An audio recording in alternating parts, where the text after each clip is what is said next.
Sud Radio, Berkov dans tous ses états. Nous sommes en guerre. Oui, j'irai dimanche à Orléans.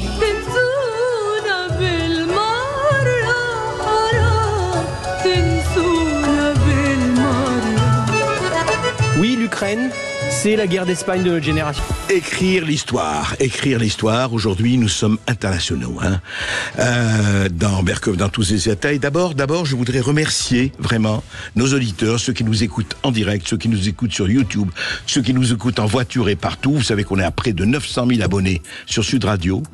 On n'est pas loin, on va l'atteindre ces jours-ci. Mais je voudrais remercier vraiment spécialement tous les hommes, les femmes, les jeunes, les moins jeunes qui nous écoutent, parce que nous avons eu les résultats sur YouTube sur un an, les émissions les plus écoutées de Sud Radio. Eh bien, sur un an, nous sommes Berkov dans tous ses états. Il y a 9 émissions sur 10 qui ont fait le meilleur score, la 10e étant celle de samedi avec Michel Onfray. Voilà, nous sommes effectivement... 9 sur 10, écoutez, c'est un chiffre qui nous honore, qui nous oblige et qui nous commande.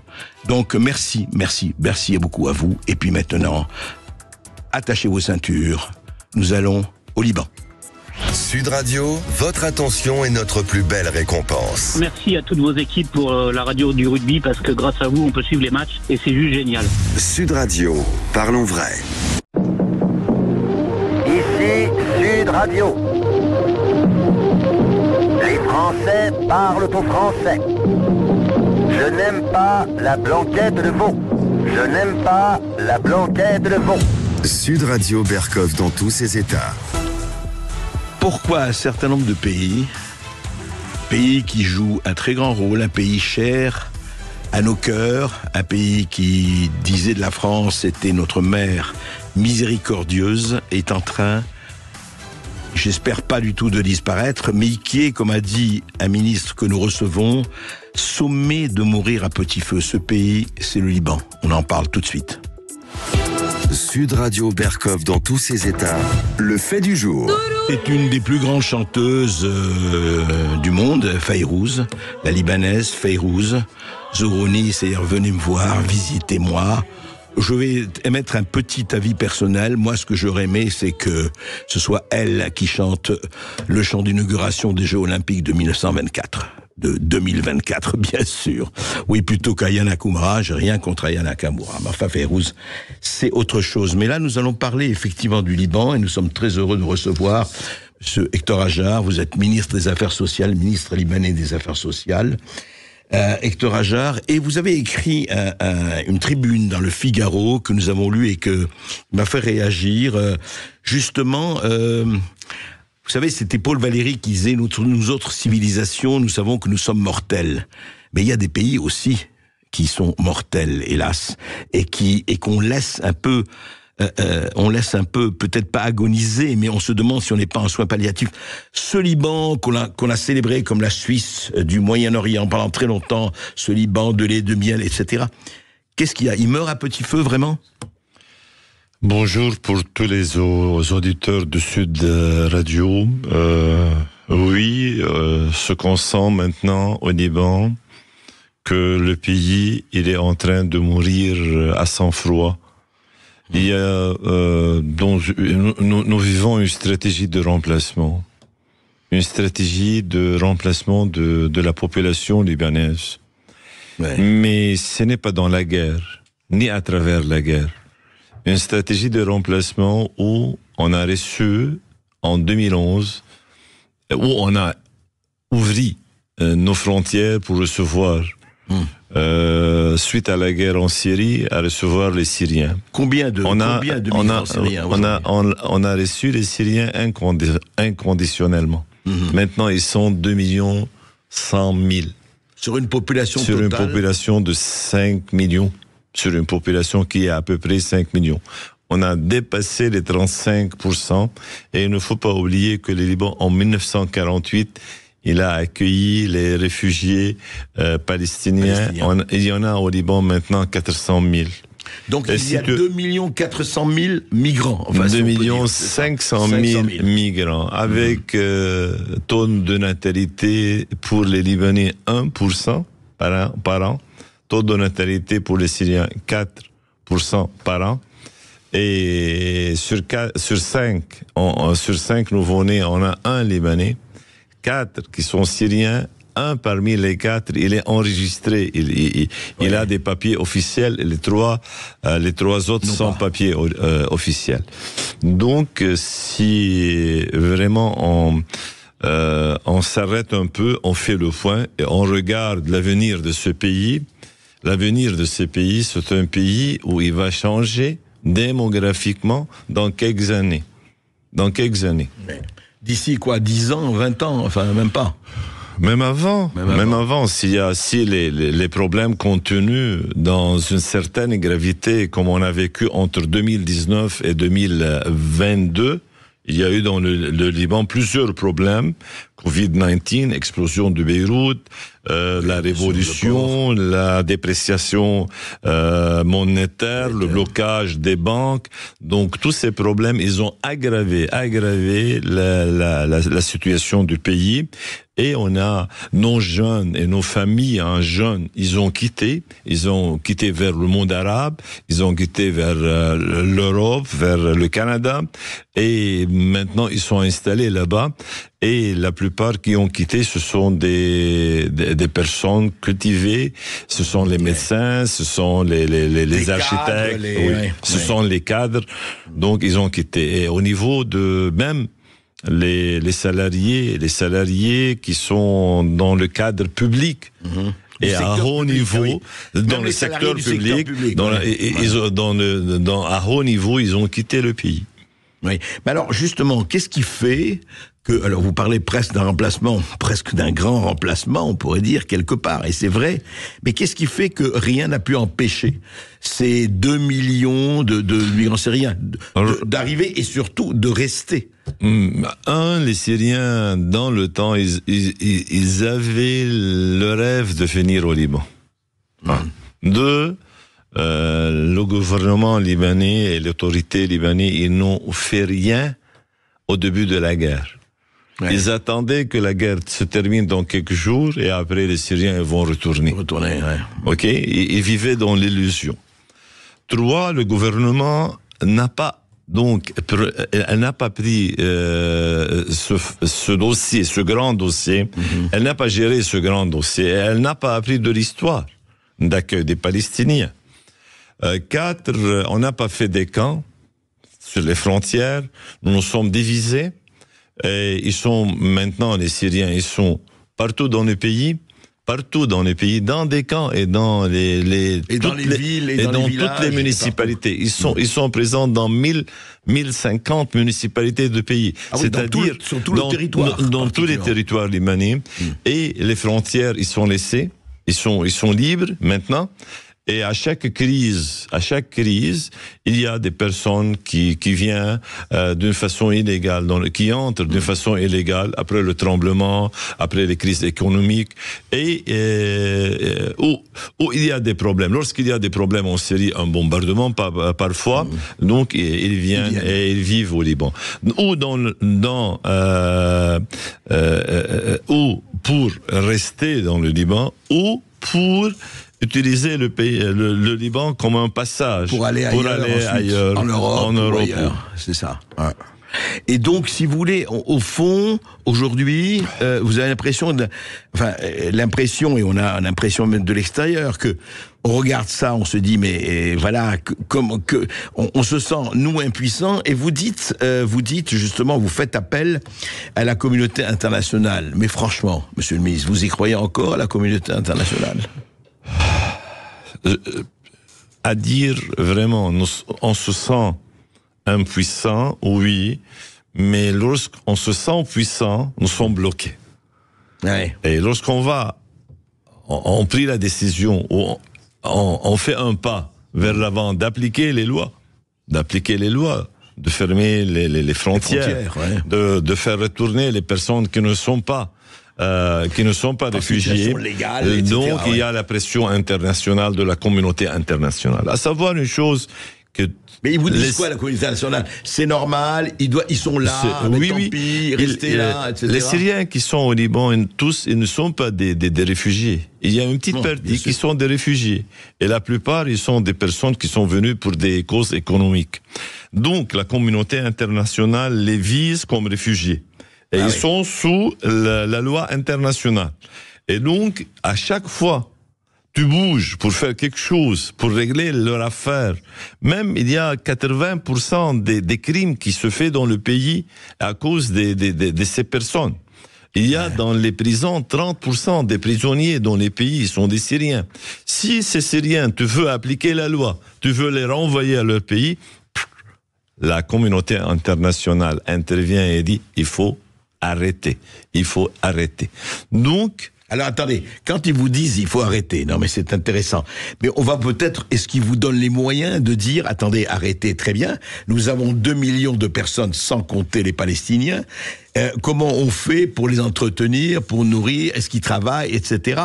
Est-ce qu'il y a une véritable aide, qu'elle soit financière, de moyens, pour dire au Liban, ok, on vous demande de les garder et on va vous donner les moyens de les garder? Il y a une petite aide, et surtout pour les réfugiés, et une aide pour les Libanais.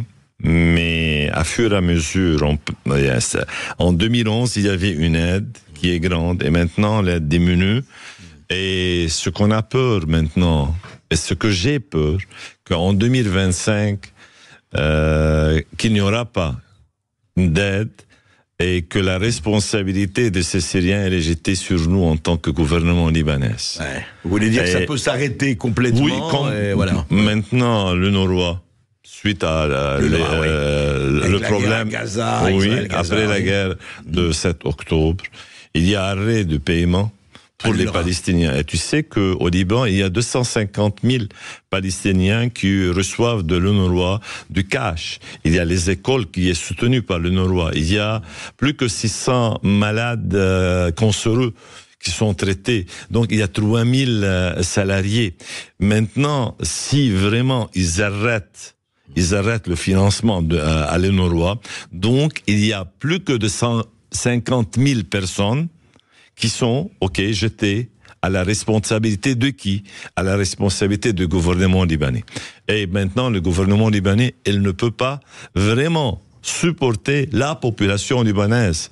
Nous ne sommes pas couverts ni dans les traitements ni dans d'autres projets. Donc comment on peut prendre en charge une population de 2 500 000, à peu près la moitié de la population libanaise. Si par exemple, il faut penser comme ça, si maintenant il arrive en France 30 millions de réfugiés, qu'est-ce que se passe en France? Mais la France, c'est un pays industriel. C'est un pays où encore un peu. Mais le Liban, c'est un pays, il est en faillite. On a donc un très grand problème. Comment on peut gérer l'avenir de ces générations? Alors, monsieur le ministre, justement, vous parlez du peuple libanais. Et c'est exact ce chiffre qu'on dit que 80% de la population libanaise vit en dessous du seuil de pauvreté. Après, ça m'a paru énorme. Ce n'est pas au-dessous du seuil. Ce sont dans la pauvreté. Il y a 35% au-dessous du seuil. D'accord. Et pourquoi? Maintenant, au Liban, on n'a pas la classe sociale. Suite au problème, suite au blocage des banques, ils ont arrêté tout paiement et tu ne peux pas retirer vos réserves. Tu ne peux pas retirer vos réserves ou tu peux retirer l'argent qui m'appartient. Oui, enfin, bien sûr, tu ne peux pas la retirer. Donc, on a plus que 80% de la population, ils sont dans la pauvreté. Même des responsables, même des directeurs généraux, même des députés, ils sont dans la pauvreté. Et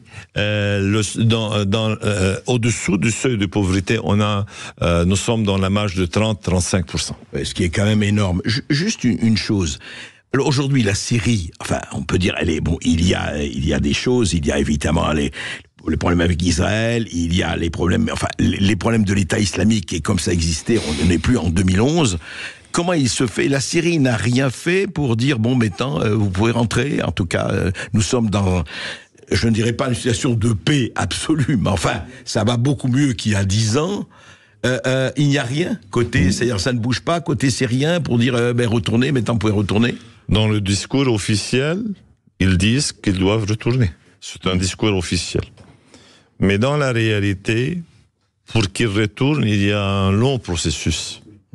Et ce long processus de la part de la Syrie est un long processus de la part de UNHCR.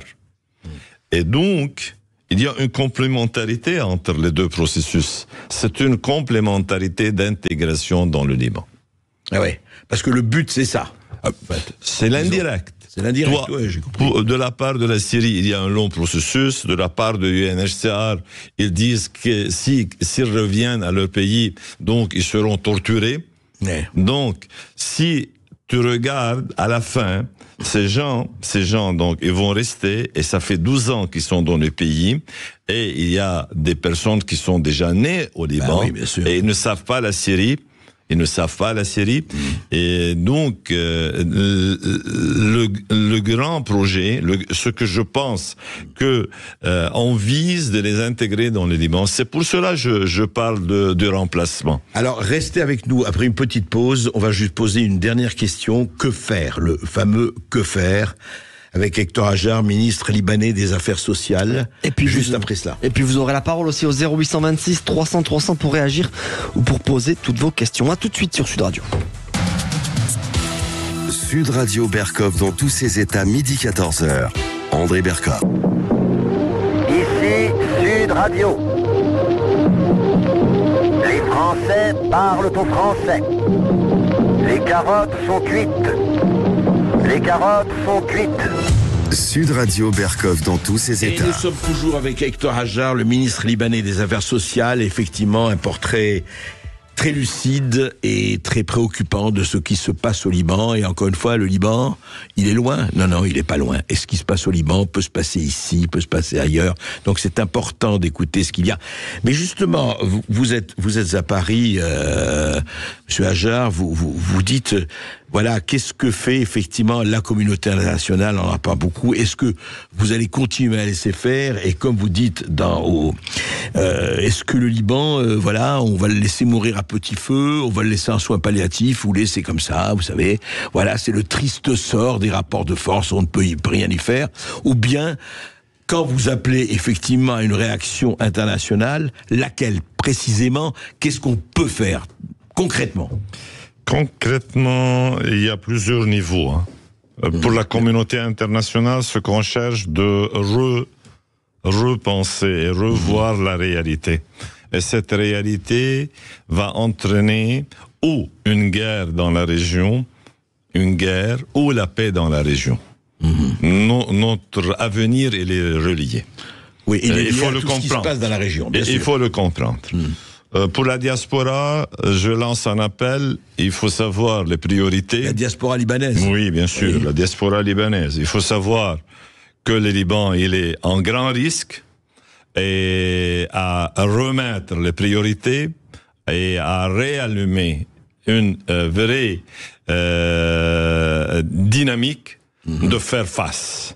De faire face pour expliquer, pour se manifester, pour dire vraiment que le pays, il est en risque. Le risque, ce n'est pas un simple risque. Le risque de disparaître. Que le Liban vous concerne et que vous n'en avez pas rien à faire. Pour la population libanaise, je lance, pour notre population, il ne faut pas se désespérer. Le Liban a été occupé à plusieurs fois et maintenant, on doit reprendre notre liberté. Chacun a son rôle. Et pour le gouvernement libanais, le pays ne se vend pas. Si vous vendez votre pays, vous serez sur les trottoirs du monde. Absolument, je crois, à bon entendeur, salut. Voilà. Et enfin, vous attendez quoi de la France? Si vous attendez quelque chose. Dans le temps, on attendait beaucoup de la France. Maintenant, on demande de la France, comme de l'Europe, de un peu aller loin, plus loin de l'économie.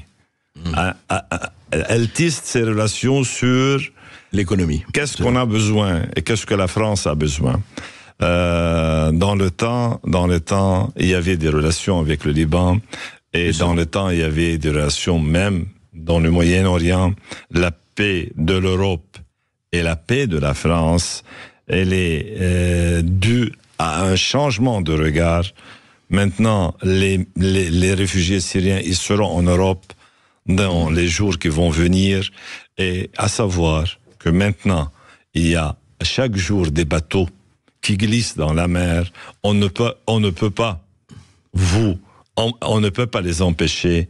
Donc, la paix, on cherche la paix, la vraie paix ensemble, et il faut donc travailler ensemble pour l'avenir de la région, pour l'avenir du Méditerranée. Ce que vous dites très bien, en fait, c'est que quand le réel frappe à la porte, il ne faut pas fermer les fenêtres en faisant semblant qu'il ne se passe rien. Il ne faut pas se boucher les yeux et les oreilles en croyant que ça va aller bien. Merci, Monsieur Hajar. Merci, ministre. Merci à toi. Merci, Monsieur le ministre. Je rappelle que vous êtes ministre des Affaires sociales du Liban. Et là, tout de suite, c'est direction Orly, André Berkoff. Sud Radio, André Berkoff. Berkoff, dans tous ses états, ça balance pas mal sur Sud Radio. Oui, dimanche à Orly. Oui, c'est pas d'hier, ça, c'est une chanson de Gilbert Bécaud qui date d'il y a 50 ans. Mais aujourd'hui, quand on va, pas seulement le dimanche, quand on va à Orly, on découvre des choses tout à fait hallucinantes. Et c'est dans le journal L'Envers des Affaires, le magazine trimestriel de Carl Zéro, L'Envers des Affaires. Et je dois dire qu'en recevant, j'ai lu une enquête qui m'a absolument passionné. Je crois qu'il vous passionnera aussi. Il faut le lire, L'Envers des Affaires. Il est en kiosque, bien sûr. La grande passoire. L'Orly comme maison de passe. Et donc, j'ai lu vraiment votre enquête, Alex Jordanov. C'est absolument, vous êtes journaliste d'investigation, vous avez écrit beaucoup d'articles et encore une fois, je rappelle que journaliste d'investigation, c'est la base, hein. S'il n'y a pas d'investigation, il y a quoi? Il y a rien. Et donc, racontez-nous, parce que quand j'ai lu ça, j'ai dit, mais c'est pas possible. Vous parlez du recrutement de la police des frontières, comment ça se passe. Vous parlez des trafics, vous parlez des fichiers S, vous parlez de la drogue. Mais c'est quoi? C'est une espèce de maison à ciel ouvert? Moi-même, j'étais surpris, je ne connaissais pas ce monde. Et alors, tout d'abord, il faut quand même écarter toute connotation politique à cet article, hein, parce que c'est quand même, c'est quand même sensible, l'immigration et... Bien sûr. Et il y a la drogue. Donc, non, mais il y a les faits, il y a la réalité. Donc la situation nous a été signalée par des lanceurs d'alerte, qui sont en général à gauche, hein, Worldwide Alert Watchers. Et donc on a été voir par nous-mêmes ce qui se passait. Alors on rencontre des policiers, des douaniers, et moi j'étais choqué. On est dans une situation où ils sont tous désabusés et découragés pratiquement. Bah oui, ils ont à la fin, je me suis permis de leur demander, vous avez pas l'impression d'avoir des emplois fictifs? Et ils savaient pas quoi me répondre, puis c'était un peu gêné. Mais alors c'est quoi la réalité? C'est-à-dire qu'il y a pratiquement plus de contrôle ou quoi? C'est-à-dire, il y a des contrôles, il y a quand vous passez une semaine. Vous avez passé une semaine là-bas avec eux. Alors avec eux, oui, bien sûr. Souvent en dehors de l'aéroport pour se parler, souvent avec eux et de loin pour observer. Et c'est une situation un peu ubuesque. On a l'impression que c'est des décors en carton, le poste frontière. Ils disaient tout y passe. C'est-à-dire que c'est open bar, open free. Non, il y a des contrôles, mais bon. Écoutez, il y a par exemple là le gouvernement a lancé un appel pour 200 nouveaux postes en prévision des Jeux. C'est bien police, l'air et des frontières, hein. Oui. C'est bien ça. Oui, alors 200 nouveaux postes, oui. Et alors c'est une quinzaine de jours de formation, c'est-à-dire qu'il n'y a pas d'examen, hein, il y a pas de, c'est juste on prend des notes, on écoute ce qu'on vous dit, et après on a un petit entretien. Alors aux personnes à qui on a parlé, qui ont passé ce concours, ça dure 15 minutes. Et c'est plutôt une conversation amicale qu'un examen. Et ce qui est totalement frappant, c'est qu'à l'arrivée, tout le monde reçoit une carte de police. C'est-à-dire que vous avez une carte de police comme les vrais policiers. Et c'est écrit en tout petit contractuel, mais on a. Mais c'est marqué PAF. C'est comme les vraies cartes de police. Mais attendez, ce qu'on leur demande, par exemple, à ceux qui viennent comme ça, diplôme, études, qu'est-ce que vous avez fait, etc. Oui, où est-ce que vous avez travaillé. Enfin, c'est pas très. On remplit son propre CV, on écrit une petite lettre de motivation et ça suffit pour l'entretien. Alors il y a moi j'ai vu des cas. Alors il y avait ils ont appelé ça des Turcs, mais en fait c'est des binationaux franco-turcs. Eux, ça les intéressait absolument pas d'être policiers. Et tout ce qu'ils voulaient, c'était la carte de police. Donc ils allaient passer par le cycle de la formation alors comme il disait, pour pouvoir tourner tranquille en banlieue nord. Continuer leurs petites affaires. Mais en plus, ils n'ont pas besoin ils n'avaient pas besoin de travailler. Ils avaient une entreprise de BTP de 6 à 7 millions d'euros de chiffre d'affaires. Oui. Donc, c'était juste pour avoir la carte de police. Donc voilà, qu'on leur a donné. On en arrive à des situations ubuesques comme celle-ci et alors quand vous connaissez pas comme moi ce monde-là. Mais Alex Jordan, attendez, une question. Mais quand vous dites, voilà, il passe un petit truc, on lui dit, c'est lui qui remplit son CV. À la limite, je dis pas que ça se passe. Il pourrait avoir un fichier S qui pourrait avoir sa carte de police. Oui, non, mais il y a des. Si on sait pas. Oui, mais ils arrivent plus ou moins à les écarter. Il y a un vague filtrage. En tous les cas, des tagés, ils appellent ça des tagés, des gens inscrits au TAGE. C'est les antécédents judiciaires, le fichier. Il y en a un paquet. D'accord. Partout. Mais j'imagine. Et parce que pourquoi? Mais alors, à quoi est dû? Vous avez dit, à quoi est dû ce manque flagrant de personnel? Je veux dire, le fait que on fait ça un peu à la va-vite quand même, puisque vous dites 200 personnes ont été recrutées, et vous avez regardé un peu comment ça se passe, les contrôles, etc.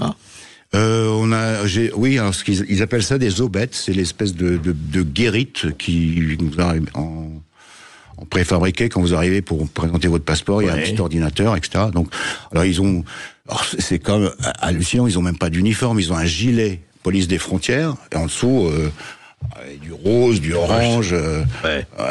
Certains le portent même pas et ils sont pas forcément super outillés pour contrôler les passeports. Par exemple, un faux passeport, faut avoir de l'expérience. C'est pas, ils n'ont pas la formation pour voir ce que, Ils ont des logiciels. Alors ça, j'ai pas vérifié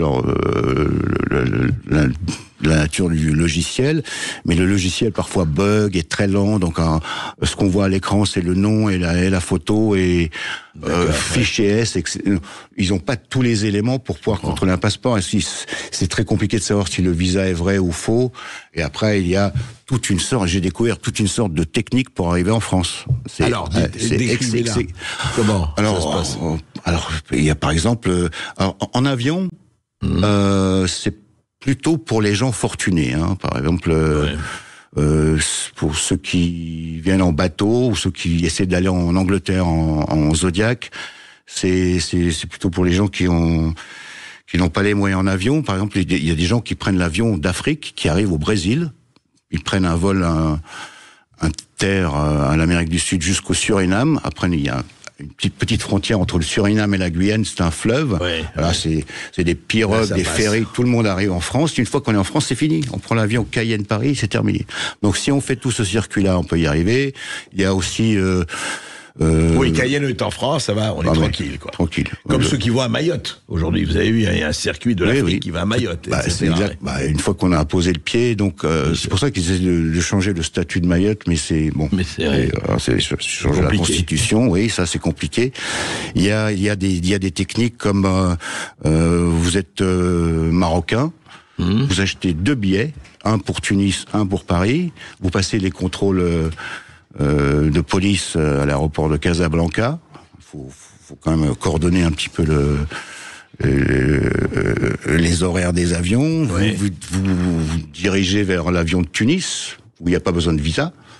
Puis finalement, une fois que vous avez passé le poste de police, vous allez à la porte à côté qui est pour Paris. Hop, vous prenez l'avion pour Paris, c'est avec votre carte d'embarquement, vous déchirez votre passeport dans l'avion, ou vous avez un faux visa, et c'est fini. Une fois que vous êtes en France, asile politique, le faux visa. Attendez, mais quand j'arrive à Orly, par exemple, ou à Roissy ailleurs, ils vont contrôler. Ou pas, justement. Parce que j'ai déchiré mon passeport. Si vous vous arrivez, je n'ai pas de passeport, asile politique. Donc c'est tout de suite le centre de rétention et. Non mais une fois ils sont. Alors une fois c'était il y a pas longtemps, c'était il y a quelques semaines, un avion arrivait d'Athènes. Alors pour le coup c'était les douaniers parce qu'ils avaient ils avaient une information d'un trafic de cigarettes qui passe par l'Égypte, la Grèce, etc. Donc ils arrêtent une douzaine de Syriens. Ils avaient tous des cartes de séjour italiennes, danoises, suédoises, tout faux. Hein, tous faux. Ouais. Alors on les dit, donc je dis à mes douaniers, vous faites quoi ? Bah rien. Ils vont au centre de rétention, asile politique.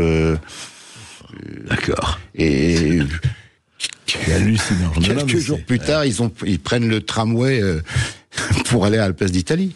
C'est fini avec leur EQTF dans les mains, mais ça veut rien dire. C'est quasiment personne n'est renvoyé de France. On connaît le pourcentage d'OQTF qui sont exécutés. D'après le ministère de l'Intérieur, 6,8%. Absolument.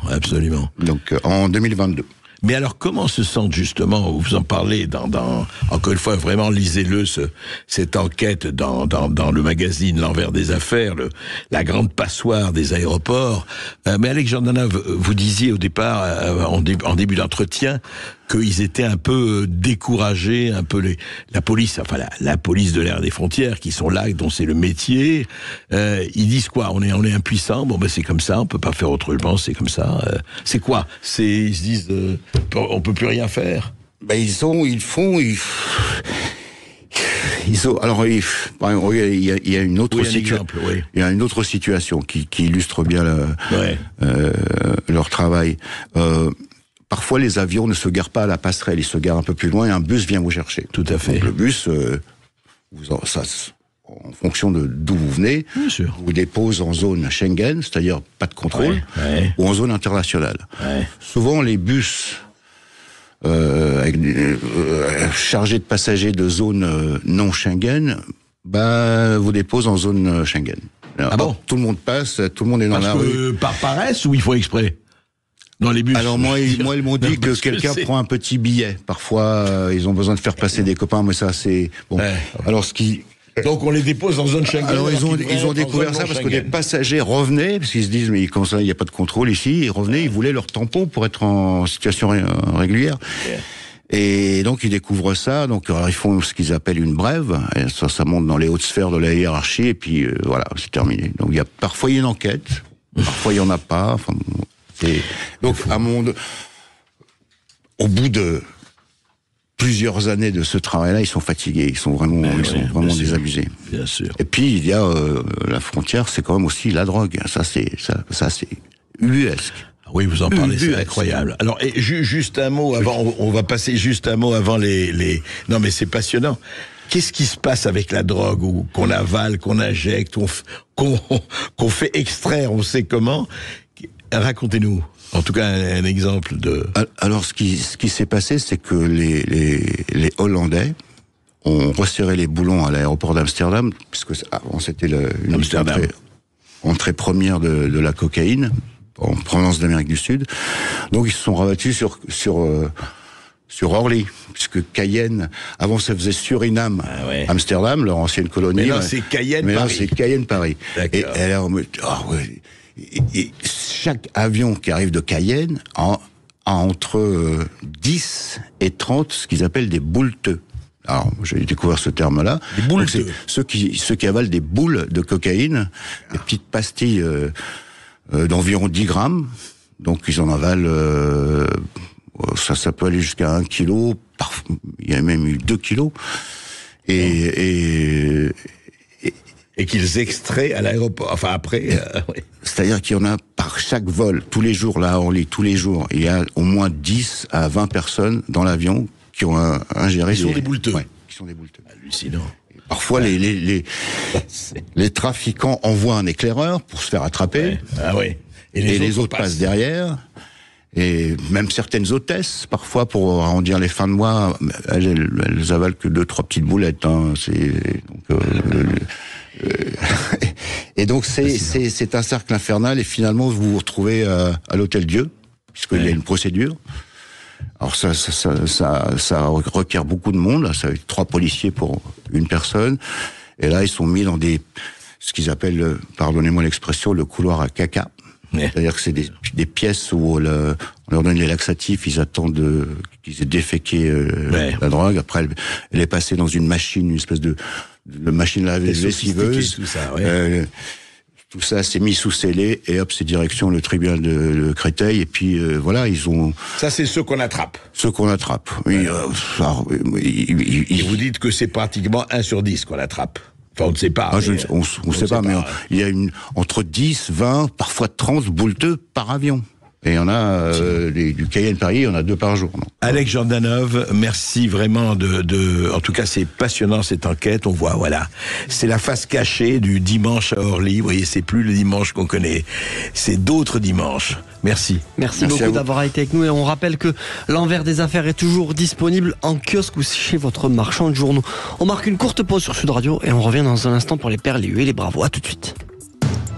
Sud Radio Berkov dans tous ses états. Appelez maintenant pour réagir 0826 300 300. Ici Sud Radio.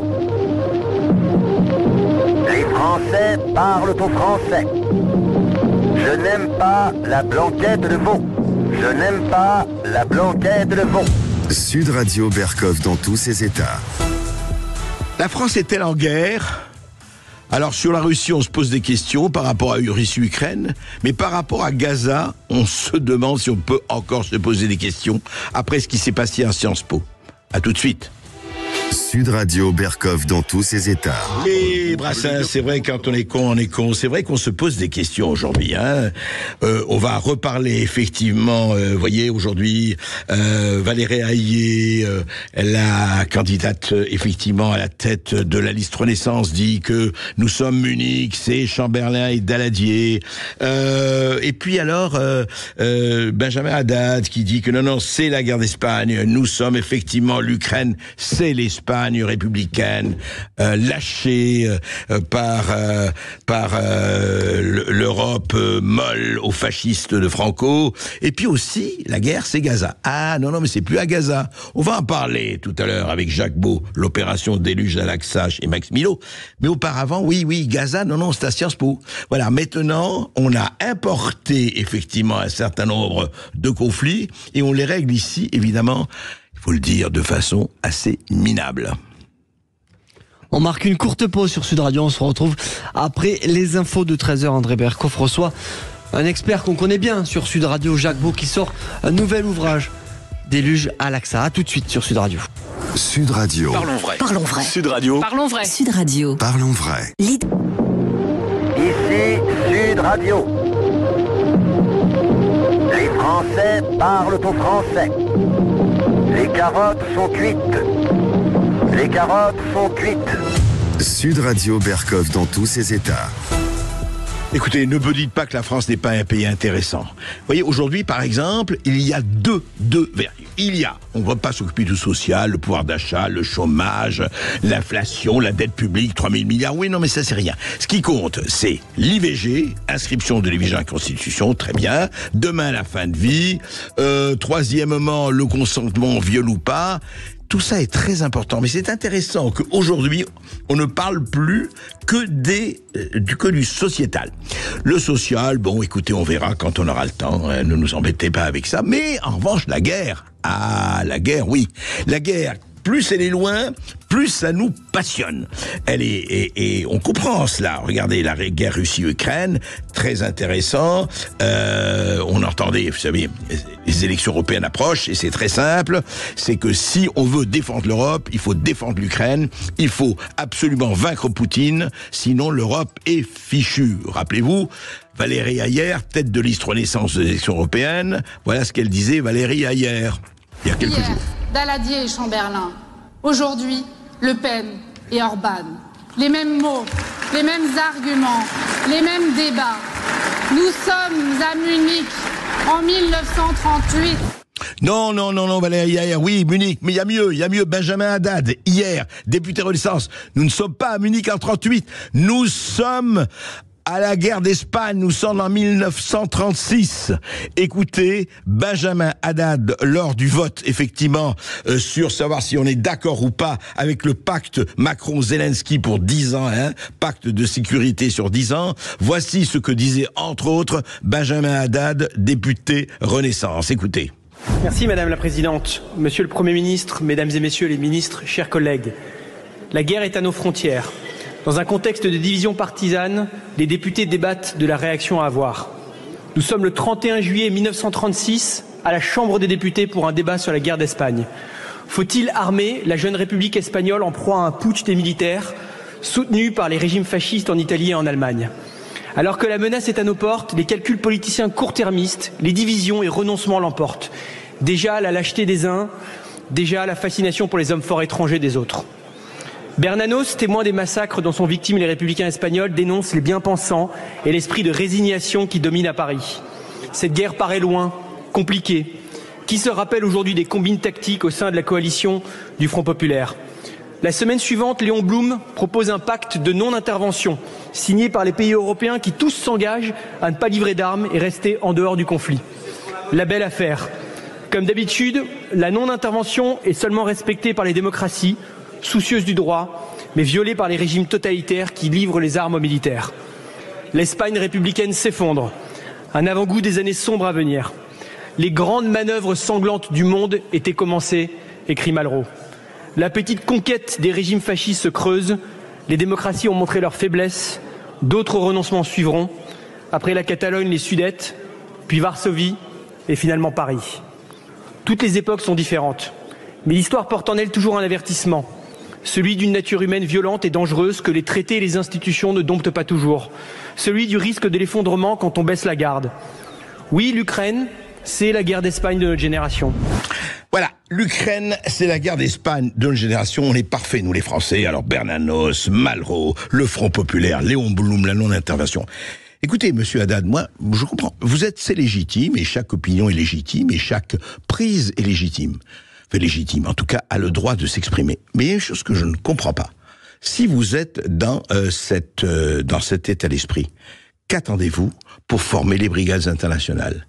Quand les Malraux, il a réagi Malraux. Malraux est allé se battre dans la Sierra de Teruel avec son avion. Qu'est-ce que vous attendez? Mais je crois que, écoutez, qu'est-ce que vous attendez pour interroger le peuple français? Qu'est-ce que vous attendez pour faire un référendum en disant, écoutez, voilà, est-ce que vous êtes prêts à y aller? Voilà, c'est à nouveau, Poutine, c'est Hitler plus Franco plus Mussolini. Zelensky, c'est effectivement les républicains espagnols. Voilà, les anarcho-syndicalistes ou le POUM ou autre. Voilà, on va y aller. Mais qu'est-ce que vous attendez? Il y a une chose qui est terrible. Vous venez faire un discours.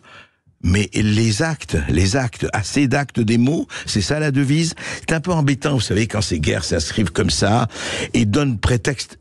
Allez-y, à ce moment-là, il faut que quelqu'un paye de sa personne. Voilà, les brigades internationales. C'est comme Gaza. C'est autre chose encore, Gaza, la guerre, Israël, Palestine, etc. Eh bien, ça s'invite à Sciences Po. À Sciences Po, l'école des Sciences Po, on a vu des gens, mettre une salle, la fameuse salle Boutmi, la plus grande salle de Sciences Po, en mettant Gaza, et puis les drapeaux palestiniens d'un côté, et puis les autres qui disent oui, on n'a pas voulu rentrer, on n'a pas laissé rentrer celle-là parce qu'elle est sioniste, c'est vrai, c'est pas vrai, fake ou pas fake news.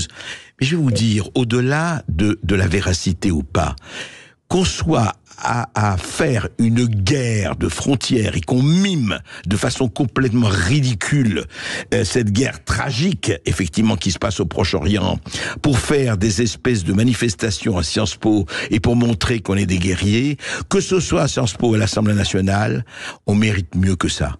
Vous voulez vraiment y aller? Allez-y. Prenez votre treillis, votre gilet pare-balles, votre AK-47 et allez-y. Si vous ne voulez pas y aller, essayez de garder ce qu'on appelle un peu d'espace à la discussion. On peut être totalement en désaccord. On n'est pas en train de se vitupérer, d'interdire l'entrée à tel ou tel ou tel. C'est lamentable. Et surtout, comme disait Brassens, c'est tellement con. Sud Radio Berkov dans tous ses états. Le face-à-face. 13h09 sur Sud Radio, l'heure pour nous de vous présenter ce face-à-face avec quelqu'un qu'on connaît bien sur Sud Radio et qu'on a plaisir à recevoir. C'est Jacques Beau qui vient nous voir pour ce nouveau livre, Opération Déluge d'Al-Aqsa aux éditions Max Milo. Bonjour Jacques Beau. Bonjour. Alors, comme d'habitude, Jacques Beau, ce qui est bien, c'est qu'au moins avec vous, on sait qu'on n'aura pas 100 pages. On sait qu'on aura au moins 500 pages. C'est chaque bouquin. Non, mais ça prouve, j'ai l'air d'ironiser, mais ça prouve que vous travaillez. Quel que soit, en tout cas, ce que vous faites, vous le travaillez, vous amenez un certain nombre de témoignages, un certain nombre de documents. Voilà. Et ce qui n'est pas, malheureusement, le cas de beaucoup d'essayistes. Alors là, cette fois-ci, ce n'est plus. On vous avait reçu toujours avec à plusieurs reprises. Vous avez beaucoup de livres aux éditions Max Milo justement sur la guerre Russie-Ukraine. Et là, c'est effectivement la guerre du Proche-Orient, la guerre entre le Hamas et Israël, la Palestine, Gaza, le déluge d'Al-Aqsa, la défaite du vainqueur. Alors on va en parler, mais je voudrais d'abord que vous exposiez quel était en fait pour vous ce qui ressort de ce qui se passe aujourd'hui. Et que vous avez fait encore une fois un livre très très copieux au bon sens du terme. Et vous avez voulu retracer un peu la genèse de tout cela et pourquoi on en est arrivé là.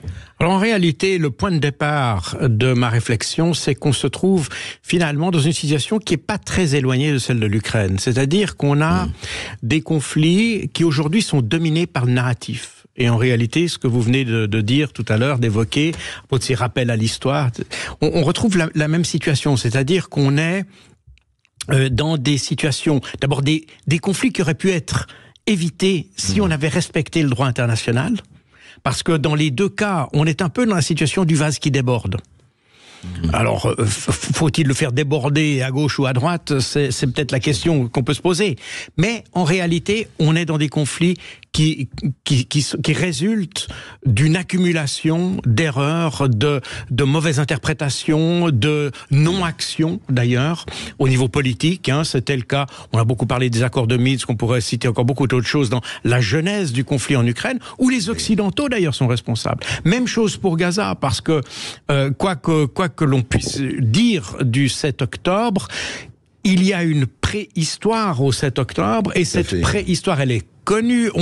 Le Conseil de sécurité l'a condamné à plusieurs reprises, et les pays occidentaux n'ont strictement rien fait non plus pour aider à ce que une situation se résolve par la voie diplomatique. Donc on est un peu dans la même dynamique. Et puis ensuite, une fois que l'opération est lancée, ou les opérations sont lancées, alors c'est le narratif qui prend le relais, qui commence à justifier de part et d'autre des exactions, des crimes, etc. Et il me semblait intéressant, comme c'était exactement la même démarche d'ailleurs que j'ai eue pour l'Ukraine, il ne s'agit pas ici de distribuer des points à gauche et à droite, même si, compte tenu de la polarisation du débat dans nos pays, on a toujours l'impression que quand on remet l'église au milieu du village, eh bien, on est automatiquement pour un camp, ce qui n'est pas mon idée. Mais il était important de revenir sur un narratif plus apaisé, qui rappelle aussi, parce que une chose qui m'a frappé, exactement d'ailleurs comme pour le conflit ukrainien, vous avez même la presse ukrainienne, je l'ai évoqué plusieurs reprises sur ce plateau, la presse ukrainienne disait des choses que même nos médias ne disent pas, n'est-ce pas? Et vous dire que la presse israélienne dit des choses et aujourd'hui, la presse israélienne dit des choses que nos médias... Et alors, vous avez évoqué cet incident en Sciences Po, et on remarque que nous faisons une guerre sur la base de narratifs qui, en réalité, beaucoup de choses ont déjà été expliquées en Israël même. Donc, la manière dont nous traitons l'information exacerbe les passions chez nous, alors que, comme je l'ai toujours dit, et je l'avais dit d'ailleurs, même sur ce plateau à propos de l'Ukraine, la distance que nous avons avec ce conflit devrait nous aider à aider les protagonistes à résoudre le conflit. Et pas en mettre de l'huile sur le feu. Il ne s'agit pas de faire la guerre chez nous, n'est-ce pas? C'est ce qu'on a fait avec l'Ukraine. On a commencé à faire la guerre contre les Russes chez nous. On a commencé à jeter des cocktails Molotov sur des restaurants russes et des choses comme ça. Puis maintenant, on fait la même chose. C'est même encore plus violent et encore plus désagréable avec des actes antisémites, etc. Finalement, on reproduit la guerre, et c'est exactement ce que vous disiez. Si vraiment on veut faire la guerre, allez la faire là-bas. Mais ici, on doit conserver un terrain propre à la discussion, au débat, et essayer de calmer le jeu, calmer les esprits surtout. Alors on va en parler effectivement, beaucoup de choses à dire sur ce livre, on va en parler après cette petite pause, à tout de suite. Et puis on sait que ça vous fait réagir au 0826 300 300 et sur la page Facebook de Sud Radio, écrivez-nous. À tout de suite sur Sud Radio. Sud Radio, votre attention est notre plus belle récompense. Depuis que j'écoute Sud Radio, avec Elisabeth Lévy, Jean-Jacques Bourdin, sans oublier Patrick Crochet et André Berkoff, on est certain d'entendre parler vrai dans la matinale de Sud Radio, figurez-vous. Sud Radio, parlons vrai. Ici Sud Radio. Les Français parlent au français. Je n'aime pas la blanquette de veau. Je n'aime pas la blanquette de veau. Sud Radio Berkoff dans tous ses états. Avec Jacques Beau, opération déluge d'Al-Aqsa, la défaite du vainqueur. Alors Jacques Beau, et vous savez l'amitié que j'ai pour vous et le nombre de fois, là j'ai été assez frappé par quelque chose, je dois vous le dire, c'est que autant sur les livres sur l'Ukraine et le conflit Russie-Ukraine, vous aviez effectivement très à cœur de donner les deux côtés, en tout cas de montrer le droit. Ici, j'ai l'impression, et c'est, encore une fois, c'est pas du tout un reproche, mais vous allez laisser parler un peu d'idéologie quand même. Je m'explique, parce que vous êtes quelqu'un d'assez... Mais je vais vous donner des faits précis par rapport C'est très intéressant. Par exemple, vous dites, page 41, on parlait des Palestiniens, des Israéliens, etc., et vous dites ceci. Vous dites, très exact, je vais vous citer exactement, parce que, comme vous dites, cette histoire en plus, Palestine-Israël, ça a à la fois des millénaires, ça a à la fois des siècles, et puis il y a une dimension, encore une fois, c'est pour ça que c'est pas les reproches, et encore une fois, au contraire, c'est une dimension à la fois métaphysique, tripale, identitaire, tout est mêlé. Donc il faut évidemment faire attention. Mais vous dites à un moment donné, ceci, attendez, oui c'est ça, vous dites, il est important de rappeler ici que même si les Palestiniens auraient sans doute préféré qu'Israël n'existe pas, ça me paraît une litote, ils ne sont pas contre son existence, ainsi qu'en témoigne la charte du Hamas. Oui. Vous dites ça. Bon. Alors j'ai regardé, et vous avez tout à fait, vous citez la charte du Hamas, Jacques Beau. Et là, dans la charte du Hamas, je vais vous la citer telle qu'elle est dans votre livre, hein, j'ai pas pris d'autres sources, il est écrit ceci. Attendez. Voilà. La page 432 de votre livre, et vous dites ceci, enfin, non, c'est la charte du Hamas, oui. Pardon, c'est pas vous, bien sûr, et vous dites ceci, c'est très intéressant, parce que, quand vous dites, oui, il n'y a pas de négation d'Israël en tant que tel, et c'est tout le problème, voilà, la charte du Hamas, la voilà, alors, la terre de Palestine... La Palestine, qui s'étend du Jourdain à l'est jusqu'à la Méditerranée à l'ouest, et de Ras el Nakoura au nord jusqu'à el Rashash au sud, constitue une unité territoriale intégrale. C'est la terre et la maison du peuple palestinien. L'expulsion et le bannissement du peuple palestinien de sa terre et l'établissement de l'entité sioniste sur celle-ci n'annule pas le droit du peuple palestinien à l'ensemble de sa terre et n'y confère aucun droit à l'entité sioniste usurpatrice. La Palestine est une terre arabo-islamique, c'est une terre sacrée, bénie, qui occupe une place particulière dans le cœur de chaque arabe et de chaque musulman. Très bien. Et tout moi, à fait. C'est le bon. Or, vous dites qu'il ne nie pas l'existence d'Israël. Non, or, tout le problème, il est là. Oui et non. Ouais, alors, il faut bien comprendre d'abord la genèse, puisque l'État d'Israël est apparu en 48, après la résolution 180 de la résolution des Nations Unies, de l'Assemblée Générale des Nations Unies, qui prévoyait que l'État de Palestine qui préexistait, puisqu'il y avait un État de Palestine qui préexistait, dont Golda Meir disait même qu'elle était ressortissante. Oui. Enfin, c'était un État palestinien sans être un État. C'était un État mandataire. Province ottomane. Oui. C'était il est mandataire. Mandataire britannique et qui avait même son comité olympique, donc qui était un État malgré tout. D'ailleurs, Moshe Dayan, c'était palestinien. Mais oui, tout à fait. Ils étaient palestiniens. Donc, ce qui s'est passé après la résolution 180, c'est que les Arabes auraient voulu conserver ce territoire et avoir 2 peuples sur le même territoire. C'est ça. D'accord. Le problème est que l'acceptation du plan de partage à cette époque devait être, selon la résolution, soumise à référendum. Mais du fait que les Arabes, la population arabe composait 2/3 de la population et la population juive 1/3, est évident que les Juifs qui, eux, avaient à l'esprit un État pour eux, ça allait être le point de vue arabe qui allait prévaloir, bien entendu. Sûr. Et c'est la raison pour laquelle ils ont préféré prendre les terres. Donc on est arrivé aux frontières de 47, 48, oui, fin 49. Enfin, voilà. Donc le territoire a été occupé illégalement. Et c'est ça, d'ailleurs, que les Palestiniens encore aujourd'hui disent. En fait, ils ont en tête toujours ce territoire initial de 1947 qui aurait dû être partagé par référendum, mais pas autrement. Oui, mais alors, ensuite, attendez, j'ai pas fini. Allez-y. Parce que quand on regarde aujourd'hui, alors la position c'est la charte de 2017 que vous avez mentionnée, qui est d'ailleurs la seule valable actuellement.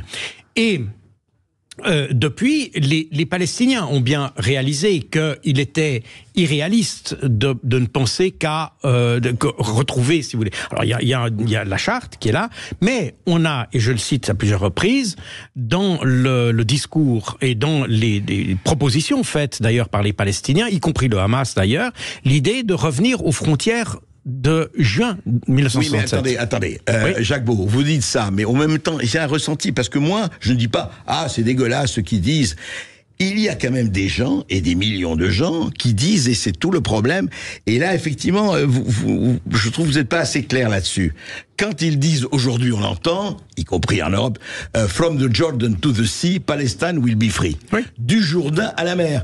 Donc, pour eux, encore une fois, ils peuvent, enfin, je trouve légitime, ils ont le droit de dire ça et de le penser. Ils disent Israël n'a pas sa place ici. From the Jordan to the sea, c'est du Jourdain à la mer. Et là aussi, oui, non, j'ai bien compris. Non, on est d'accord là-dessus. D'ailleurs, les Israéliens ont exactement la même vision de l'autre côté. Donc, c'est aussi de la mer au Jourdain. Mais là, il y a quand même, il est important de voir que, et dans la charte du Hamas d'ailleurs, on fait la distinction entre l'entité sioniste et la population juive. Oui, non, mais c'est important. C'est un truc de langage, ça. Non. L'entité, elle est clairement définie d'ailleurs dans la charte. Donc il y a un système politique. Non, on ne veut pas l'entité sioniste. On veut un État. On veut un État de Palestine où il y aurait des Juifs et des Arabes. Tout à fait.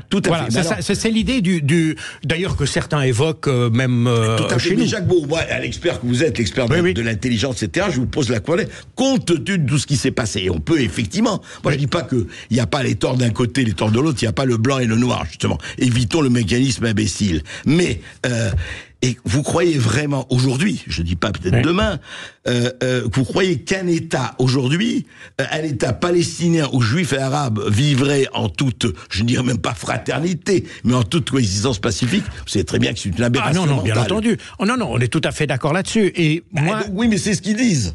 Non mais eux disent ça, et d'ailleurs, comprenez, tout le monde dit ça, parce que finalement quand on parle d'un État ou de deux États, on a l'impression que c'est souvent que les Occidentaux qui disent ça.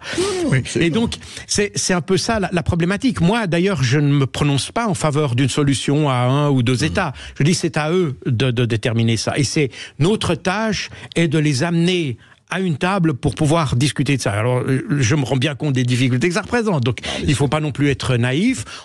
Mais je pense qu'il est faux de penser que c'est nous qui allons imposer une solution, quelle qu'elle soit, premier point. Et puis, deuxièmement, ça n'est pas en ayant un discours exacerbé déjà chez nous qu'on va faciliter un discours qui est déjà exacerbé chez eux. Tout à fait, mais il ne faut pas oublier, c'est les deux côtés. Quel est le problème? Et moi, je comprends très bien. Vous savez, moi, personnellement, moi, je suis pour une solution à deux États. Je pense qu'il y a la place. Je pense que sur les territoires de la Cisjordanie, etc., je suis contre, effectivement, la colonisation, etc., etc., et je ne suis pas le seul, bon, très bien. Mais le problème, c'est que, et vous le savez, c'est que peut-être, il est peut-être pas assez évoqué, c'est que quand il y a eu, effectivement, vous savez, la déclaration d'indépendance, vous savez très bien que les armées arabes se sont mises en guerre tout de suite. Parce que ce n'est pas négligeable, vous parlez du Mufti al-Husseini, etc., Moi, je crois qu'il y a quelque chose qui est très fort, et je ne sais pas, c'est pas nous qui allons résoudre, c'est que quand vous avez toute une partie de la population, en fait, qu'est-ce qu'il y avait? C'est que, d'un côté, comme vous dites, l'Europe était en feu, ils se sont jetés d'une maison à flammes, et effectivement, ils sont arrivés là, mais il y avait une population, hein. C'était pas une terre sans peuple pour un peuple sans terre, ça, on est tout à fait d'accord. Mais à partir de là, quand vous avez une population qui dit, et c'est vrai dans tous les écrits de Seyed Qutb et compagnie, c'est pas seulement les Juifs ou les Israéliens, moi c'est pas une question on va pas faire de l'antisémitisme ou du prosémitisme, mais ils disent ceci, ils disent, écoutez, toute cette ère ARE, elle est arabe, elle est musulmane, et nous considérons qu'il n'y a aucune raison d'avoir même 1 centimètre carré de terre qui ne soit pas arabo-musulman. Or, ils le disent toujours aujourd'hui, un certain nombre de gens, et pas les moindres. Bien sûr, mais bien sûr. Seulement, vous avez le discours exactement symétrique de l'autre côté. Donc, de l'autre côté, attendez, ils étaient prêts à rendre les territoires. Vous savez très bien, avec Barak et compagnie. Non, vous savez bien que la problématique qu'il y a eu avec les accords d'Oslo, c'est que on a toujours repris d'une main ce qu'on donnait de l'autre. Donc on a donné, et c'est pour ça que les accords d'Oslo finalement n'ont pas fonctionné. C'est-à-dire que on a bien donné des petits trucs. Puis typiquement Gaza, n'est-ce pas? On a libéré Gaza. Oui, pas vraiment, puisqu'on l'a encerclé ensuite et on en a contrôlé. C'est la raison pour laquelle d'ailleurs les Nations Unies considèrent que Gaza reste occupé, même s'il n'y a pas de troupes à l'intérieur de Gaza. Donc on a d'ailleurs, Gaza, c'est la restitution, entre guillemets, du territoire de Gaza résultait d'ailleurs de l'application des accords d'Oslo d'une certaine manière. Donc, on voit bien que il y a des problèmes qui vont un peu au-delà parce que, d'une manière ou d'une autre, et d'ailleurs, on le voit d'ailleurs très bien avec les déclarations de M. Benjamin Netanyahou, des deux côtés, on a le sentiment qu'il y a une dimension à la fois religieuse et mystique derrière l'appartenance de cette terre. Est-ce qu'il n'y a pas, mais on va en parler après cette petite pause, on va dire, voilà, ce que je veux dire, c'est qu'il y a tout le problème du droit, de la Constitution, des traités et compagnie. Mais on revient sur cette histoire, et on va en parler tout de suite, on se dit, il y a une question existentielle dans cette histoire qui est fondamentale. Après, effectivement, où on s'arrête, vous parlez des frontières. On va en parler tout de suite après cette petite pause. Vous êtes beaucoup à réagir sur le Facebook de Sud Radio et appelez au 0826 300 300. À tout de suite sur Sud Radio. Sud Radio Berkov dans tous ses états, midi 14h. André Berkov. Ici Sud Radio. Les Français parlent au français. Les carottes sont cuites. Les carottes sont cuites. Sud Radio Berkov dans tous ses états. Et avec Jacques Beau pour ce livre très intéressant à lire, Opération Déluge d'Al-Aqsa, qui va provoquer des polémiques, mais vive effectivement les polémiques au bon sens du terme, qui permettent d'éclaircir les choses. Jacques Beau, justement, moi, et c'est vraiment c'est intéressant de voir. Moi, je me rappelle, j'étais tout enfant, j'étais à Beyrouth, et en pleine, alors c'était la guerre de 48, etc. J'étais un gosse, et le slogan qu'on entendait un peu partout en arabe, c'était « Palestine bledna ou Yehoud klebna », c'est-à-dire « La Palestine est notre patrie, les Juifs sont nos chiens ». C'est un truc qui a perduré un peu partout. Et donc, il s'agit pas d'appliquer les schémas occidentaux par rapport à ça, mais encore une fois, est-ce qu'il n'y a pas un problème existentiel? Je m'explique. Je veux dire, effectivement, chacun en profite d'une certaine façon. Mais quand vous voyez la carte, effectivement, ce qu'occupe Israël, 2 départements français, et ce qu'occupe le monde arabe, je crois qu'il n'y a pas d'abord pluralité dans le monde arabe, il y a de tout. Effectivement, moi je ne mets pas, c'est imbécile de mettre l'islam et l'arabisme dans le même sac, il y a beaucoup, mais comment peut-on aujourd'hui ramener un semblant de raison sans effectivement jeter tel peuple ou l'autre avec l'eau du bain? Comme vous le dites, il y a un problème existentiel d'ailleurs des deux côtés. Et la problématique a été, je pense qu'on a, les Occidentaux aussi ont fait un péché originel en 1947, sont les Britanniques en particulier, puisque c'était eux qui étaient responsables jusqu'à l'indépendance d'Israël en mai 48, mais aussi les Occidentaux quand même, qui ont été responsables de laisser pourrir une situation. Parce qu'en réalité, on était à l'époque beaucoup plus réaliste, on n'était pas encore dans des problèmes qui étaient totalement existentiels, et on aurait pu, à ce moment-là, imposer des règles qui auraient pu être... Enfin, imposer... Non, on n'aurait pas nécessairement imposé, mais on aurait pu déjà le faire par voie démocratique. On aurait pu imposer des règles qui auraient été ensuite acceptées. Le problème, c'est que on a avancé dans l'histoire sans réelles règles. Et le droit international n'ayant pas été respecté, les Palestiniens, à juste titre, réclament l'application du droit international, comme ils l'appliquaient déjà en 1948, le 15 mai, lorsque la guerre de 48 a éclaté.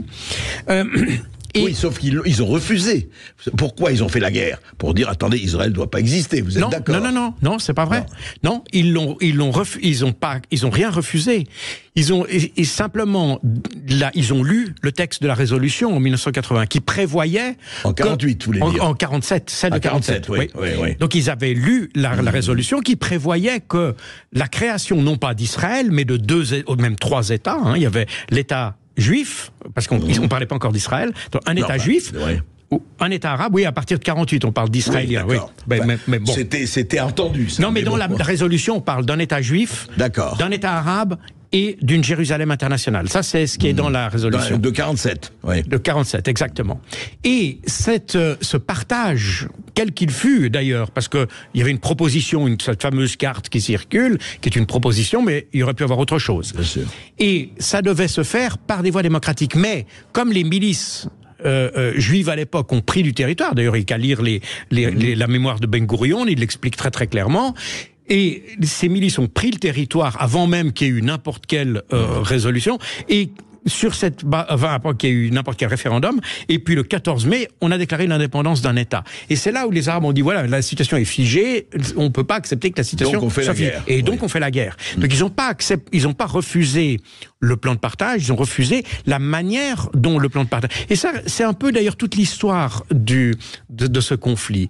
Le problème n'est pas de savoir si Israël doit exister ou non. Pour moi, l'Assemblée générale des Nations Unies a donné le droit qu'il existe et le droit de le faire. Donc pour moi, on doit rester là-dessus. Et Israël a certainement... Le problème, c'est la manière dont on a mis en place, finalement, comment on a fait évoluer les choses. Et depuis 1947, systématiquement, on grignote du territoire, on ne respecte pas... 1967 a été un cas évidemment marquant, puisqu'il y a eu la résolution 242 qui impose à Israël de se retirer et de restituer les territoires occupés en juin 67. Donc, on a systématiquement fait comme si le droit international n'existait pas. Puis aujourd'hui, on a un problème finalement qui a amplifié, qui s'est certainement, qui est devenu moins rationnel et beaucoup plus émotionnel, où finalement les émotions et les tripes parlent plus que la tête. Oui, et les émotions et les tripes parle plus que la tête, mais encore une fois, il faut bien comprendre et accepter.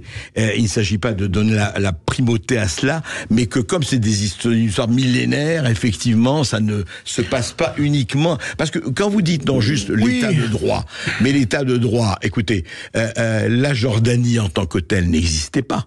Le royaume hachémite de Jordanie, c'était pas un pays. Non, tout à fait. Bon, mais il a été d'ailleurs. Oui, mais ça, on ne dit rien là-dessus. Mais oui et non, parce que vous voyez, le fait, par exemple, qu'Israël n'ait jamais défini ses frontières. Oui. C'est un pays qui n'a jamais défini. Pourquoi? Parce que ceux qui ont créé Israël, qui étaient en grande partie ce qu'on appelait les sionistes révisionnistes. Pourquoi révisionnistes? C'est pas des révisionnistes concernant l'Holocauste. Ça n'a rien à voir avec ça. C'est révisionniste pour revoir la décision des Britanniques de donner la Transjordanie aux Hachémites. Ouais. Parce que c'est de nouveau les Britanniques qui ont disposé d'un territoire dont en réalité ils ne pouvaient pas disposer. Et ils l'ont donné. Et comme vous l'avez très justement dit, la Jordanie est un territoire dont l'existence elle-même est en fait illégale à la base. Sauf que personne, à aucun moment sur une seconde, ne discute de la légitimité ou pas de la Jordanie. En revanche, sur Israël, la légitimité est discutée du matin au soir et du soir au matin. Parce que ce qui s'est passé, alors c'est pas tout à fait exact, parce que les Palestiniens qui se trouvaient en Jordanie, et vous le savez sans doute mieux que moi, fin des années 60, début des années 70, la Jordanie a expulsé... les a même massacrés. Septembre noir. exactement. Et ils sont venus au Liban et il s'est passé ce qui s'est passé ensuite. Oui, exactement. C'est ce qui a amené ensuite cette résistance palestinienne à opérer depuis le territoire libanais contre Israël et qui a finalement provoqué l'intervention israélienne, etc. Donc, et la guerre civile au Liban. Voilà. Et donc, exactement. Aussi, hein. Tout à fait, absolument. Ouais. Et donc, on est avec c'est pour ça que je vous dis, le non-respect du droit a en fait créé un phénomène de boule de neige qu'aujourd'hui il est pratiquement impossible de résoudre, et c'est la raison pour laquelle je comprends que de part et d'autre, d'ailleurs, en Israël, je l'écris d'ailleurs dans mon livre, de part et d'autre, on puisse voir les choses avec animosité, émotionnalité. Ça, je le comprends parfaitement, de part et d'autre. Mais ici, chez nous, nous devrions avoir un regard beaucoup plus de recul, exactement comme l'Ukraine, au lieu de chercher à nous impliquer dans ces conflits, à essayer d'attiser les flammes d'un côté ou de l'autre. Nous devrions précisément, d'ailleurs c'est exactement ce que vous disiez avant à propos de ce qui s'est passé à Sciences Po, avoir du recul, profiter de la distance que l'on a, la distance à la fois géographique mais probablement intellectuelle aussi, pour avoir un discours apaisé et aider à la solution. Mais malheureusement, la réalité n'est pas là. Moi, je vais vous dire, Jacques Beau, moi, je vous suis là-dessus. Mais le problème, c'est que moi, si j'ai envie, par exemple, je suis un politicien électoraliste, et malheureusement, ça existe d'un côté comme d'un autre, je vais avoir les voix de telle ou telle communauté, et ben, je vais aller dans le sens de la facilité la plus totale, et je vais faire la guerre israélo-palestinienne ici en France. Mais là, alors, là, vous parlez d'un problème qu'on a déjà évoqué à propos de l'Ukraine, c'est l'immaturité de nos élites politiques. Parce que nos politiques n'incitent pas du tout au dialogue et à la réflexion. Au contraire, d'ailleurs, vous en avez cité d'ailleurs 2 exemples au début de cette émission. Donc on est avec une classe politique qui est d'ailleurs, je suis désolé de le dire, mais je pense qu'il y a relativement peu connaissance des problèmes. Et n'ayant pas de connaissance des problèmes, ils le traitent de manière caricaturale. Ils sont obligés ou contraints d'imposer une forme de censure sur un discours parce qu'ils ne sont pas capables de maîtriser le discours, parce qu'ils ne maîtrisent pas intellectuellement les problèmes. Les intérêts. Et puis en plus il y a les intérêts politiciens. Voilà. Alors on joue, vous avez on est dans le point Godwin en permanence. Oui, des deux côtés. On va en parler tout de suite et puis on va prendre nos auditeurs après cette petite pause. Après cette petite pause, on aura Hakim au 0826 300 300 qui nous attend au standard. À tout de suite sur Sud Radio. Sud Radio Berkov dans tous ses états. Appelez maintenant pour réagir 0826 300 300. Ici Sud Radio. Les Français parlent au français. Je n'aime pas la blanquette de veau. Je n'aime pas la blanquette de veau. Sud Radio Berkov dans tous ses états. 13h46 sur Sud Radio, nous sommes toujours avec Jacques Beau qui vient nous voir pour son livre Opération Déluge à l'Axa, c'est publié aux éditions Max Milo, et on a Hakim qui nous appelle depuis Villeneuve-sur-Lot. Bonjour Hakim. Bonjour Hakim. Oui, bonjour. Oui, bonjour André, bonjour Jacques Beau. On vous écoute Hakim. Oui, voilà, j'ai une question, même deux, si Jacques Beau me permet, dont les analyses sont très intéressantes sur le conflit russe et ukrainien. Allez-y. Se vérifier tous les jours. Première question, est-ce que Jacques Beau croit encore à la solution à 2 États? Est-ce que physiquement c'est possible quand on regarde aujourd'hui l'état des implantations en Cisjordanie? Ça, c'est ma première question.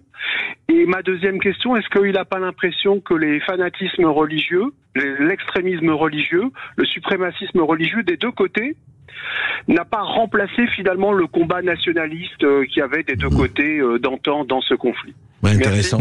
Oui.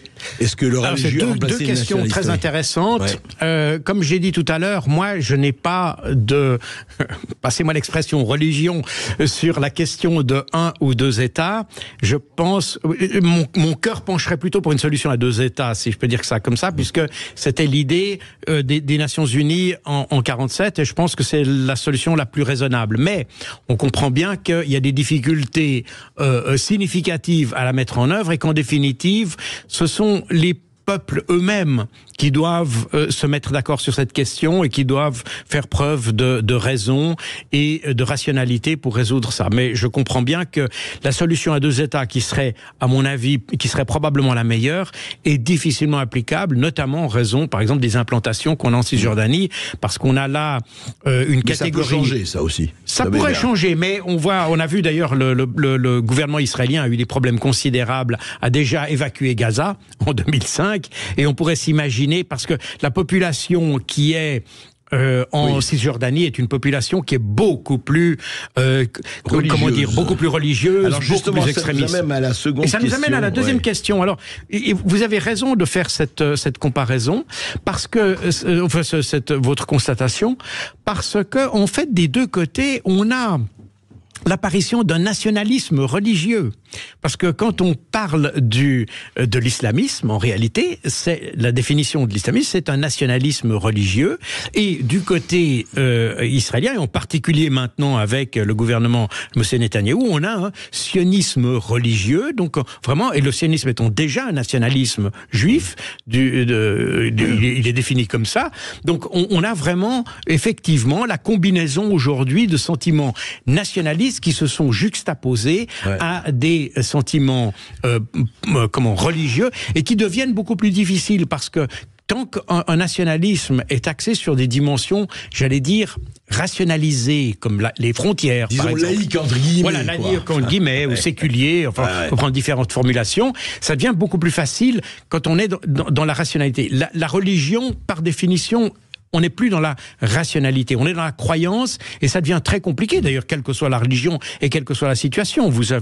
On a eu en Europe, pendant des siècles, des guerres de religion, ne serait-ce déjà qu'entre catholiques et protestants, qui sont pourtant deux religions très très proches l'une de l'autre, et même entre orthodoxes et catholiques. Donc on a une histoire en Europe d'antagonisme religieux, et c'est la difficulté de la religion, c'est que elle s'adresse à des choses qui sont pratiquement impalpables, qu'on arrive très difficilement à rationaliser. Mais on est, effectivement, vous avez raison, on a malheureusement, et c'est pour ça que on a évoqué ça tout à l'heure, si on avait résolu les problèmes dans les années 40, 50, ça aurait été probablement plus facile. Même au temps de Nasser, qui est un nationaliste et probablement, pas du tout exactement. un islamiste radical. Parce que le nationalisme arabe des années 50, c'est un nationalisme qui est très rationnel, il est très occidental d'une certaine manière. D'une certaine manière, oui, d'une certaine manière. On va mutatis mutandis. Merci beaucoup, Assine, pour votre question. On a Gérald de Montpellier. Bonjour Gérald. Bonjour Gérald. Oui, bonjour Monsieur Bercoff. Bonjour. Monsieur Beau, bonjour. J'avais une question concernant évidemment le conflit qu'il y a en Ukraine et en Russie, notamment en fait sur ce qu'a dit Macron et l'escalade. Pensez-vous justement il est en train de monter une escalade ou non avec ses dires, et que pensez-vous ce qu'il va dire ce soir à la télévision en s'adressant tout simplement aux Français, peut-être une réponse qu'il va donner à la dernière interview de Poutine? Alors, merci pour votre question. Alors, je serais bien incapable de prédire ce que Macron va dire, parce que vous savez, moi j'habite en Belgique, mais quand j'écris mes livres, etc., je suis beaucoup sur les médias ou avec les médias anglo-saxons, et en dehors d'Europe, ou même en dehors de France, pourrait-on dire, il y a quand même Macron fait un peu sourire parce que tout le monde note son inconstance, et puis ce qu'il dit une fois. Comment a été vécue sa sortie, justement, parce qu'il va dire ce soir, bien sûr, mais on n'exclut pas l'envoi. Oui, ça a été. Je pense qu'aucun aucun commentateur sérieux hors de France n'a vu cette déclaration comme étant quelque chose qui allait arranger les bidons des Ukrainiens, n'est-ce pas? On a l'impression que Emmanuel Macron fait une sorte de fuite en avant, comme d'ailleurs d'autres pays européens. Hein. Lui, il a pris un peu la tête de la colonne, si j'ose dire. Mais on est un peu dans une fuite en avant. On est dans une situation où tout ce qu'on a voulu faire contre la Russie a échoué. Et puis, on voit qu'en plus, la situation se dégrade en Ukraine, et se dégrade pas seulement sur le front militaire, mais également dans le champ politique. Et par conséquent, les Européens constate qu'il faut donner des assurances en quelque sorte à Zelensky, parce que son régime, si j'ose dire, est en train de s'effondrer. Et on est là un peu dans cette surenchère qui est liée au fait qu'on ne sait plus quoi faire. Et c'est un petit peu, malheureusement, les déclarations de Macron sont un peu un aveu de faiblesse, d'une certaine manière. L'envers d'une certaine impuissance, faut Exactement. le dire. Tout à fait. Merci beaucoup Gérald pour votre question. On a Jean-Marc de Grenoble. Bonjour Jean-Marc. Bonjour Jean-Marc. Oui, bonjour Monsieur Jacquebeau et André Berkoff. Je me permets d'appeler parce que effectivement j'ai lu tous les livres de Monsieur Jacquebeau et je suis fan. Et par contre là sur ce thème-là, je le sens un petit peu une accointance plutôt pro-palestinienne. D'ailleurs il en parle dans ses bouquins sur l'Ukraine. Et moi je voudrais revenir sur certains propos parce que là je suis pas du tout d'accord. Lorsque on fait l'historique et qu'on parle effectivement du plan de partage de l'ONU qui a eu lieu. Tout d'abord, il n'y a jamais eu d'État palestinien, contrairement à ce que dit M. Beau. C'était d'abord l'Empire ottoman, puis un mandat britannique. Donc parler d'État en tant que tel, c'est quand même une contre-vérité.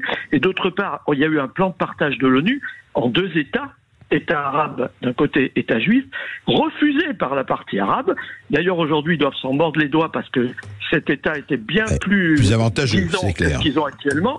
Ensuite, tout de suite, il y a eu la guerre de 48. On va jeter les Juifs à la mer et vous pourrez revenir. Ça ne s'est pas produit. Et entre 48 et 67, qu'est-ce qui se passe? La Jordanie, elle occupe la Cisjordanie, elle occupe Jérusalem. Je serais curieux de savoir pourquoi, si Jérusalem est si importante pour la partie arabe, pourquoi, à l'époque, les souverains hachémites n'en ont pas fait leur capitale. Ça, c'est une chose. Et pour finir, eh bien, les accords d'Oslo. J'étais en congé là-bas, en Israël, en 94, un mois où il y a eu 400 morts par attentat du Hamas. Et c'est ça aussi qui a fait capoter les accords d'Oslo. Moi, je voulais préciser ça parce que on peut pas sans arrêt mettre la faute que sur Israël. Cette histoire de conflit au Proche-Orient, c'est essentiellement des rendez-vous manqués. Arafat a manqué tout ce qui lui a été proposé. Aujourd'hui, merci. Voilà, Merci Jean-Marc. Je me permets quand même de répondre parce que l'État de Palestine, vous comprenez, on a aujourd'hui, on peut peut-être discuter sur les termes, mais pour les Palestiniens, ils avaient un État de Palestine. Et comme on l'a dit d'ailleurs tout à l'heure, même des dirigeants israéliens disent qu'effectivement ils étaient membres citoyens d'un État de Palestine. Alors que ce n'était pas un État, puisqu'il était sous tutelle britannique, puisque c'était sous mandat britannique, mais c'était quand même un État. Et c'est la particularité de ça, c'est pas tellement que ce soit un État ou autre chose, c'est surtout qu'on avait un territoire où deux peuples coexistaient. C'était ça la problématique. Que les Arabes, et d'ailleurs c'est ce qu'ils auraient voulu conserver après la résolution. La résolution des Nations Unies, que vous avez évoquée de 1947, n'a pas partagé le territoire. Ils n'avaient pas le pouvoir de partager le territoire. Et ceci pour une bonne et simple raison, c'est que l'Assemblée Générale des Nations Unies fonctionne en fonction de la Charte des Nations Unies, et selon la Charte des Nations Unies, la répartition, si vous voulez, du territoire palestinien devait se faire selon le principe de l'autodétermination des peuples, qui est une des clés de voûte du système onusien. Et par conséquent, c'est la raison pour laquelle j'ai dit tout à l'heure que la mise en œuvre de la résolution 181 impliquait nécessairement, et c'est d'ailleurs dans le texte de la résolution, vous pouvez le lire vous-même, la résolution devait être mise en œuvre par des référendums. Et c'est ces référendums qui n'ont pas été appliqués. Comme en France, il n'y a plus eu de référendum depuis 2005. Voilà, c'est ça. La chose du monde la plus compliquée. Merci Jacquebeau, et merci à vous. Et merci à vous de nous avoir écoutés. Merci Jacquebeau. On rappelle ce livre, Opération Déluge d'Al-Aqsa aux éditions à lire, Max Milo. Merci André Berkoff d'avoir animé l'émission. Vous revenez demain pour la culture avec Céline Alonso. Vous recevrez je crois. Demain, nous recevons le policier qui a inspiré, grand policier qui a inspiré le fameux film Bac Nord. Et c'est à écouter de 13h à 14h. Et puis demain sera Alexis Poulain qui sera là de midi à 13h. On débriefera l'allocution d'Emmanuel Macron ce soir aux 20h de TF1 et de France 2. Tout de suite, c'est Brigitte Lahaye sur Sud Radio. Sud Radio. Sud Radio. Parlons vrai. Parlons vrai. Sud Radio. Parlons vrai.